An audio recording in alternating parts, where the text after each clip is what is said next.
जय मुक्ताई वार्ता न्यूज चॅनलमध्ये आपले हार्दिक स्वागत आहे।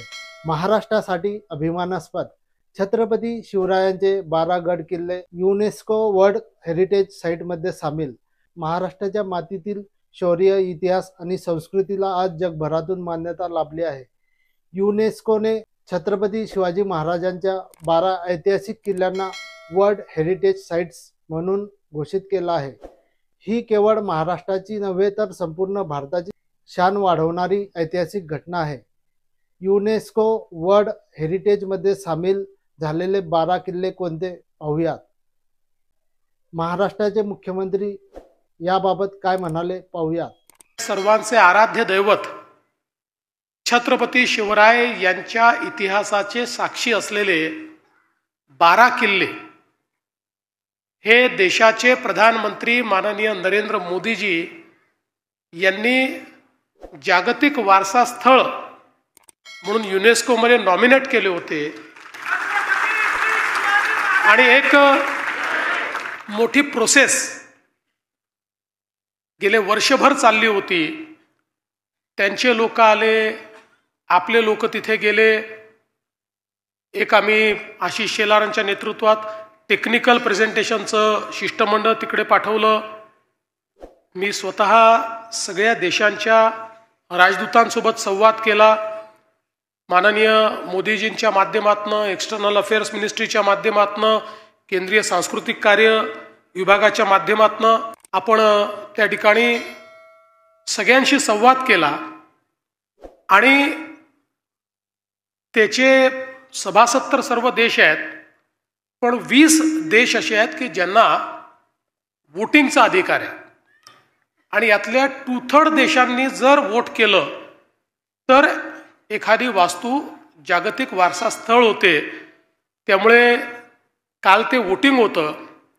थोडं आम्हाला टेन्शन देखील होतं की आता नेमकं काय होईल, पण मला सांगताना आनंद वाटतो की 20ही देशाने या वारसा स्थळांकरता आपल्या बाजूनं मतदान केलं आणि त्यामध्ये अर्थातच किल्ले रायगड, राजगड, प्रतापगड, पन्हाळा, शिवनेरी, लोहगड, साल्हेर, सिंधुदुर्ग, विजयदुर्ग, सुवर्णदुर्ग आणि खांदेरी हे महाराष्ट्रातले आणि तामिळनाडूतला जिंजी असे हे सर्व किल्ले महाराजांचे जागतिक वारसा स्थळ म्हणून त्या ठिकाणी त्याला नामांकन मिळालं।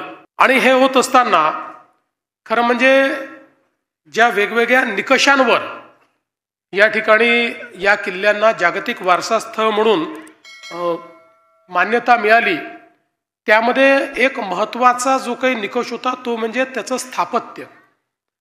ज्या पद्धतीनं या ठिकाणी पश्चिमी घाटामध्ये, डोंगरांमध्ये, दऱ्यांमध्ये, जंगलामध्ये, समुद्र किनाऱ्यावर अशा सगळ्या ठिकाणी अतिशय अप्रतिम अशा प्रकारच्या स्थापत्य कलेचा उपयोग करत जिथनं प्रशासनाकरता अतिशय उत्तम अशा प्रकारची व्यवस्था करता येईल, ज्या ठिकाणी उत्तम जलनियोजन आहे, स्थापत्याचा उत्तम नमुना आहे आणि सुरक्षेच्या दृष्टीनं अप्रतिम अशा प्रकारचं बांधकाम आहे। म्हणजे ज्यावेळेस या सगळ्या किल्ल्यांचं वर्णन त्यांच्यासमोर झालं, त्याचं प्रेझेंटेशन झालं, त्यावेळी माचीची जी पद्धत आहे ती पद्धत तिथल्या वेगवेगळ्या देशांना ही त्याचं वेगळेपण जाणवलं।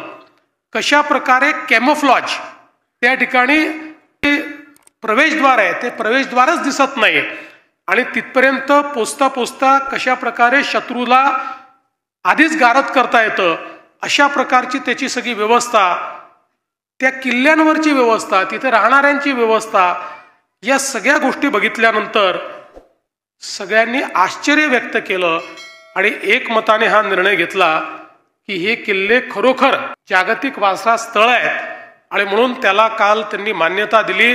आणि आता आपल्या शिवरायांचा इतिहास, आपल्या मराठा साम्राज्याचा इतिहास, आपल्या हिंदवी स्वराज्याचा इतिहास हा जागतिक झालेला आहे आणि आता युनेस्कोच्या वेबसाईटवर तो उपलब्ध असणार आहे आणि या प्रत्येक किल्ल्यावर युनेस्कोच्या किऑस्कच्या माध्यमातून या किल्ल्यांची माहिती युनेस्को देखील देणार आहे आणि जगातले पर्यटक, अभ्यासक इतिहासकार या सगळ्यांकरता आता हे किल्ले एक प्रकारे आकर्षणाचं केंद्र झालेले आहेत.